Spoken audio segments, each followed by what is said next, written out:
Thanksgiving's just about here, and it turns out adding an extra dash of flavor to your meal may be good for your health. Here with a look at some of the healthiest holiday spices is Mark Micolla, Ph.D., a natural health care practitioner from Cohasset, Massachusetts. Are you saying pumpkin pie is healthy, Mark? Well, what I'm saying, if you are what you eat, we know you're sweet.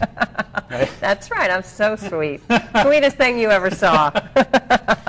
So spices? What's up with the spices? Yeah, we're also saying a little spice for the holiday doesn't hurt as well, because a lot of this USDA research says, you know, of all the healthiest foods, those foods that are the highest in antioxidants, protective antioxidants, are actually spices, not foods. And when you say powerful, high levels of antioxidants, we talking this blows the blueberry out of the ballpark? Well, it really does. When you think about the way that they've set up this system for rating foods for their antioxidant power, we know that antioxidants protect us from free radicals, which are disease triggers. And in case folks want to know, the most important preventative or protective agents against these disease triggers, as we said, are spices.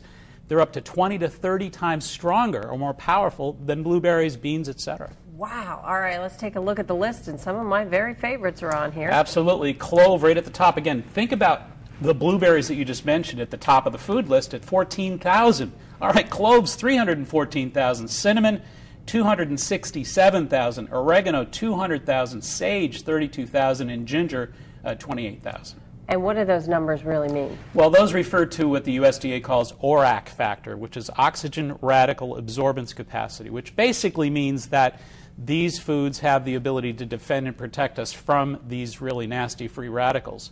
So when the foods have 14,000 like a blueberry does, or a legume or a vegetable, that's pretty high.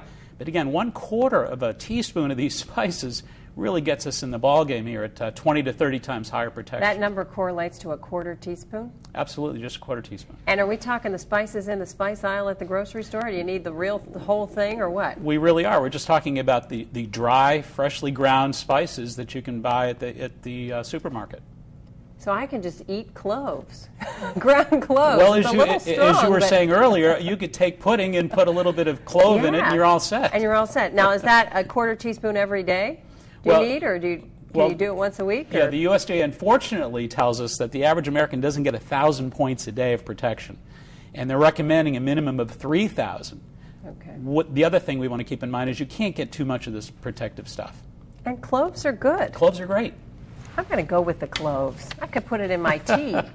Sprinkle it in there, right? Absolutely. Might be a little gritty, but spicy and healthy. Well, we wish you a spicy Thanksgiving, Mark Micolla. Thank you so much, and you as well.